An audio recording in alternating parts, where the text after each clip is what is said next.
Hadis riwayat Imam Ahmad dengan sanad jayyid, innallaha yakrah adzal mu'minin. Sesungguhnya Allah sangat membenci siapapun yang menyakiti kaum mukminin. Menyakiti tadi apapun sifatnya, dari hal yang kecil sampai hal yang besar. Nggak boleh kita sakiti dia, teman-teman sekalian. Dia berbuat salah, mau dinasihatin, nasihatin yang baik. Memang nasihatin lillahi ta'ala. Jangan nasihati karena orang ini punya ketenaran lalu kemudian dinasihatin tujuannya supaya juga dia tenar misalnya. Itu apa? Nggak ada gunanya. Nasihat lillah. Para salaful ummah kalau menemukan ada kesalahan dari saudaranya, apa yang mereka bilang? Kalau saya menemukan, kata sebagian ulama salaf ya, kalau saya menemukan ada seorang muslim di atas bukit berteriak dengan suara keras, dia mengatakan ana rabbukumul a'la. Tahu apa artinya? Saya Tuhan kalian yang paling tinggi. Seperti perkataannya Fir'aun. Kalau saya lihat seorang muslim di atas bukit teriak dengan suara keras, saya Tuhan kalian yang maha tinggi, maka saya akan berkata, saudaraku sedang membaca ayat. Saudaraku sedang membaca ayat, bukan dia mengaku Tuhan. Bayangin. Kalau ada di antara saudaraku muslim, di jenggotnya jelas-jelas dibasahi dengan khamr. Biasanya orang kalau minum tumpah di jenggotnya kalau jenggotnya panjang. Maka saya akan mengatakan khamr itu tertumpah atau ditumpahkan orang lain padanya. Saya tidak akan mengatakan dia minum khamr. Sampai begitu mereka menjaga. Jelas-jelas depan mata. Kalau saya melihat seseorang sedang berada atau berdua di sebuah tunggangan, laki-laki dan perempuan, aku langsung mengatakan pada diriku, itu adalah istrinya. Selesai, ditutup semua pintu-pintu syaitan. Begitu mereka teman-teman sekalian. Kita subhanallah selalu fudul, selalu mau cari tahu keadaan orang lain. Mobilnya gelap, dituntun, dilihat. Cari tahu siapa di dalam. Hah? Ada kerjaan. Sedangkan kalau kelihatan saja langsung sangka baik, apalagi sengaja mencari-cari. Ya? Untuk apa ini teman-teman sekalian? Nggak boleh kan gitu. Jadi bayangkan mereka begitu ya, sampai khamar. Bagaimana kalau di mall sini misalnya orang lewat di sana ada karaoke? Kalau saya lewat depan situ kira-kira antum kira apa? Hah? Kalau orang yang pikirannya tidak benar, kayaknya Khalid Basalamah dari masuk tuh di dalam. Saya nggak pernah masuk. Jalannya memang lewat situ. Kalau pas lewat gimana? Mungkin saja.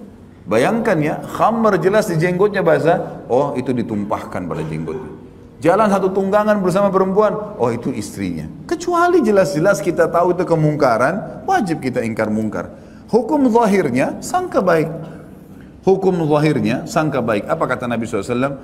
Janganlah seseorang di antara kalian menceritakan kekurangan atau kesalahan sahabat-sahabatku karena aku ingin keluar bertemu dengan mereka dalam kondisi dadaku lapang. Nggak ada masalah sama mereka.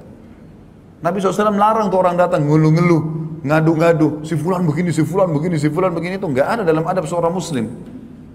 Banyak orang begitu semua di majelis ilmu datang. Bagaimana ustadz ini, bagaimana si fulan, bagaimana si fulan. Itu apa? Apa manfaatnya? Lebih baik antum perbaikin diri sendiri daripada sibuk dengan keadaan orang lain. Kalau kemungkaran ingkari, kalau kebaikan dukung. Selesai, sederhana kok. Kau repot-repot ceritain ke orang lain. Kecuali kita sedang menghadapi masalah, kita butuh solusi, silahkan tanyakan, gitu kan? Da' ma yaribuka ila ma la yaribuk, kata Nabi SAW. Tinggalkan sesuatu yang tidak bermanfaat bagimu kepada sesuatu yang bermanfaat bagimu. Artinya ada pahalanya. Kalau nggak ada pahalanya untuk apa? Apalagi masuk ke ranahnya seorang muslim. Hati-hati. Hati-hati teman-teman sekalian. Antum di sini tinggal di apartemen. Mungkin banyak beragam macam model tetangga. Kita sangka baik teman-teman sekalian. Sangka baik sambil doakan. Kalau jelas-jelas kita tahu orang itu buruk, berzina, kita tahu dia, datang nasihati. Tutupi aib itu. Siapa tahu dapat hidayah. Dari mana kita tahu? Bukankah banyak di antara orang di antara kita yang hadir di sini teman-teman gara-gara dengar sebuah kisah orang soleh jadi baik? Bukankah kita bisa dengar sebuah ayat atau sebuah hadis kita jadi baik? Nah, itu penting kan? Nasihatin. Jadikan semua orang muslim yang belum faham agama, jangan tiba-tiba su'dzon, sangka buruk dengan dia, atau tiba-tiba melaknatnya, atau apa saja, atau menganggap remehnya, padahal sebenarnya memang belum pernah sampai dakwah kepadanya. Belum pernah sampai dakwah kepadanya, gitu kan? Sebagian ulama salaf mengatakan, aku kalau sudah menasihatin saudaraku muslim, sementara dia belum bisa menerimanya dan berubah, maka aku akan merasa dirikulah yang salah dalam menasehatinya. Bukan orang lain dikatakan salah. Ini orang sudah kita nasihatin, kamu sholat itu wajib gini-gini. Dia nggak mau sholat. Maka apa perkataan ulama salaf dulu? Kalau saya sudah menasihatin seorang muslim dan dia belum berubah, aku akan berkata pada diriku sendiri kalau caraku atau retorikaku yang salah sehingga orang ini tidak menerimanya. Bukan orang lain langsung disalahkan. Orang itu sudah saya nasihatin, tidak usah nasihatin percuma, larang semua orang nasihatin. Orang buruk tuh, semua orang tahu buruk gara-gara dari dia. Padahal dia baru nasihatin sekali. 2 kali, 3 kali, 100 kali. Nabi Nuh AS berdakwah 950 tahun, sabar. Gitu kan? Harus begitu teman-teman sekalian. Harus sabar dan buru-buru. Jangan tergesa-gesa. Ada orang tersentuh dengan sekali pertemuan, sekali nasihat. Ada orang 2 kali, ada orang 7 kali. Ada orang yang banyak. Saya pernah menasihatin seseorang. Ini mungkin cerita sekitar mungkin 20 tahun yang lalu kali. Gitu kan?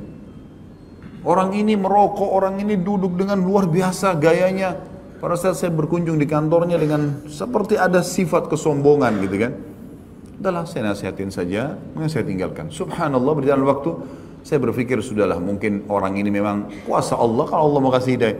Saya bertemu beberapa waktu terakhir, saya heran melihat orang ini berubah total. Mungkin baru ketemu sekitar mungkin 3-4 tahun yang lalu, saya lihat orang ini berubah total semuanya.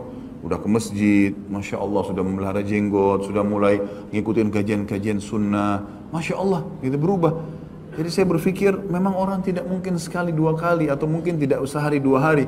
Mungkin seminggu dia renungi, mungkin ada kasus terjadi dalam hidupnya lalu dia mengingat nasihat kita. Allahu a'lam, kita nggak tahu. Tugas kita hanya bersangka baik, tugas kita hanya berusaha untuk menutupi aib seorang muslim, ya, dan seterusnya.